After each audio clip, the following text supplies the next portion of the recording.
to sing a song before I start.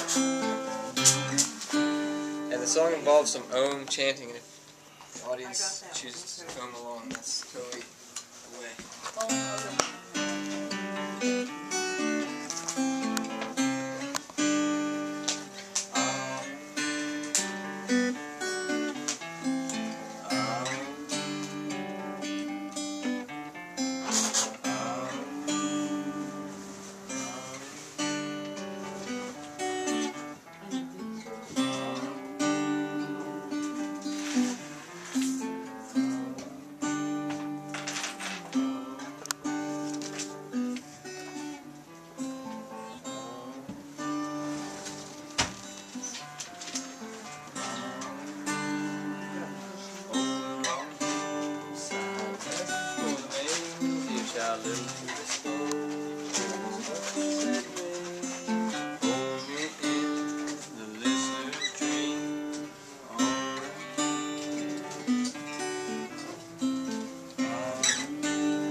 Thank everybody for coming. This is awesome. I've been building this day for 26 years with my parents. So that's what's up. My name is Martin Can. Many of you know me by, I guess, a couple of different names, but we are the Can family, first living representations of the Can family in the world today. When you read the book, you will gain a little understanding about what that means, and perhaps just from my speaking today, you will know exactly what it means. So, mystery solved. That's it. That's it. And look at that, Rappahannock time. What did I say?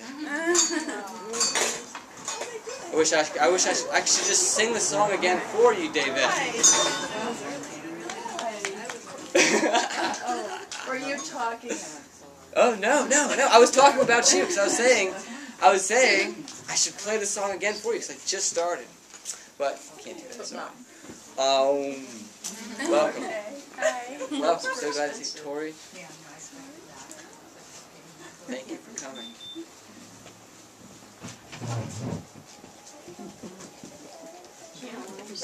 Really well.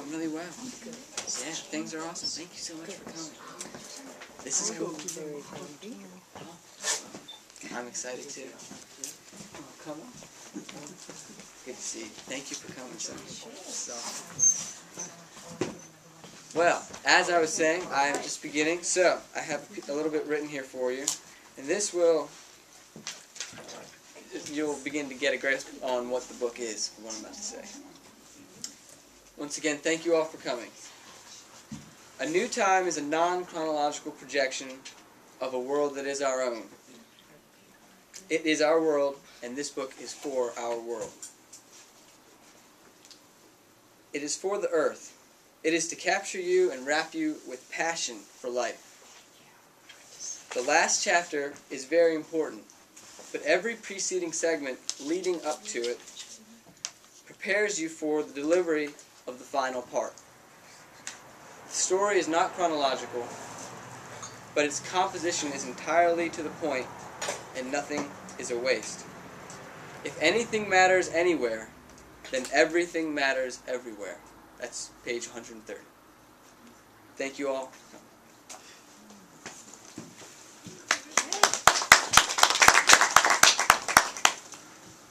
Let's see. I spoke a little about the Can family and what that means. And Lee Can, Heather Lee Can. Heather Can. A couple other Can members aren't here today. They couldn't make it. They might be here. Some will be here probably, if he makes it, here a little bit later. Ray might be here. Troy may be here too. You never know. The name Can is a given name, one that I have received. It acts much as a Western last name, but it is a name I have taken. There are others of us, some you may have heard of, brothers and sisters of mine, but really, we all just agree on a simple truth. The earth is alive, and she should be treated like our mother. Can is the name of the Earth family, and anyone living on this planet may accept.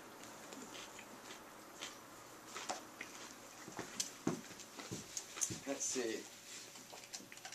I think I'm just going to read you a couple poems. Starting out, this is the beginning of the book, first words of the book. Aside from, well, I'll read you the very first words of the book. For Heather, the Heart, and Hemingway. Fountain of youth, mother on her side, frowning and smiling.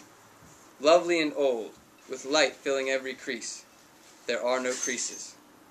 Bricks and mortar, it climbs high, and has vines of old ivy and suckling honey, wrapping the love of God and life. No missing edges. There cannot be, over the mold of life flowing, no escape, and in faith, leap into her arms forever. Young, beautiful, and always alone. Signed, Ben Can. Who's the character you will meet if you decide to take that road.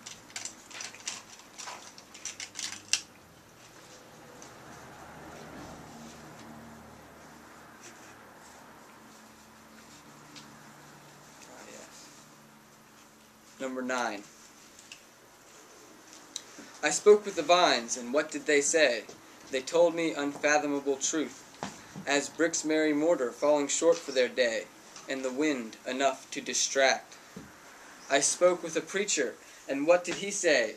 He told me of vanity, uncouth, at a fair, in the field, in the fresh summer hay, for tears or laughter, in fact. I spoke with the autumn, and what did it say? It spoke of simplicity, of breath, like jasmine, burnt to shroud the aroma, too old to retract or rebuke. I rose from the ashes in the month of May, fathoms upon fathoms, in fact. Wherever we meet, the shadows will lengthen, then nigh, draw near, and collapse.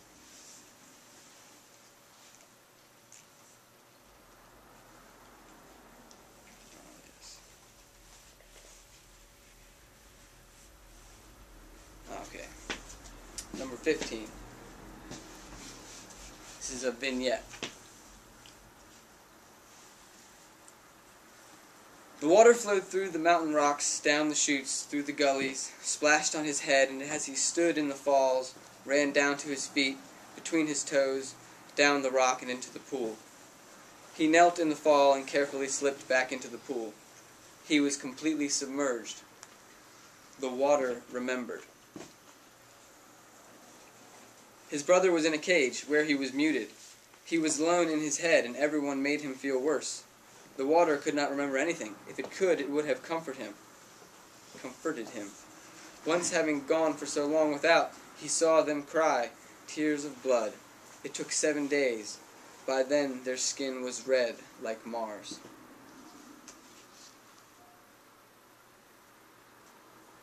There's a lot of points to this book. And one major one is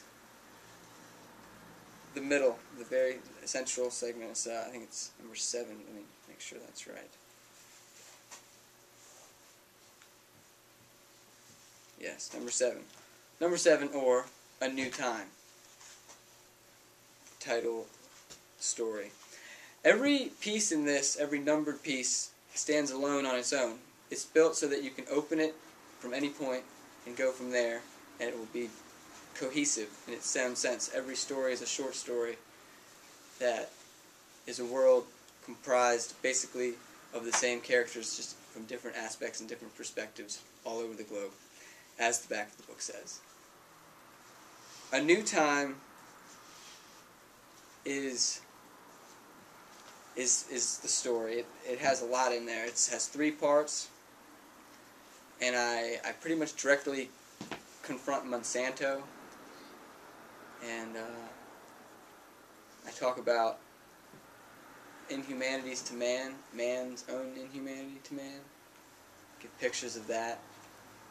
I also give pictures of indifference, or perhaps totally different perspectives than people in our culture have ever been exposed to, which I'm just waiting to hear back from people.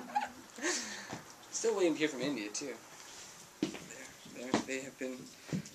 That was cool. Dr. Vandana Shiva wanted a copy of this, and I don't know if anyone knows who that is, but she's a revolutionary who runs Navdanya, which is basically a consult against Monsanto, and works with farmers who are really suffering because of what Monsanto has done in India. If anybody knows about that, that's a sad story. This is only about increasing awareness of many facets of life.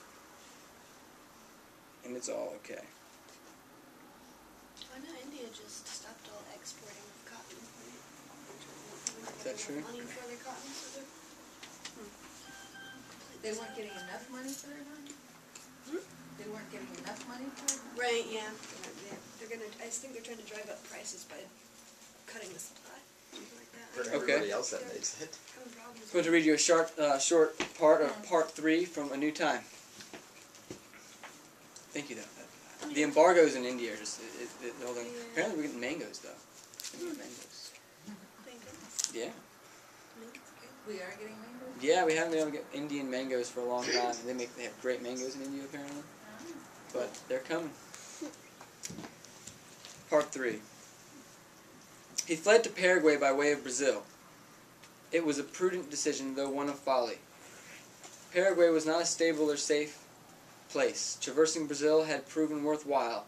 There had been a chance encounter, a night he would remember. It always happened in Brazil. Getting across the Rio Negro, south of Venezuela, was hard. His heart was aching. He checked over his left shoulder constantly, thinking he saw something flit by his eye or buzz in his ear. Tomas, maybe. The roads were rough, and traversing from one locale to the next was consuming. South of Ciudad Bolivar, there were people putting together a camp localized around a split in the river Orinoco. They were not solely Venezuelan. Most of them were very white. Some were black, and some were Native Americans, native to South and Central America. They were building shelters from saplings, clearing the bush with machetes, and laughing with each other. Some were carrying water from the river, following oxen and cattle. The group radiated an aura of modesty and harmony. Jose saw a man and a woman shining in their faces from the sun, coming through the canopy, and work and joy kiss momentarily in the field while Jose rode past.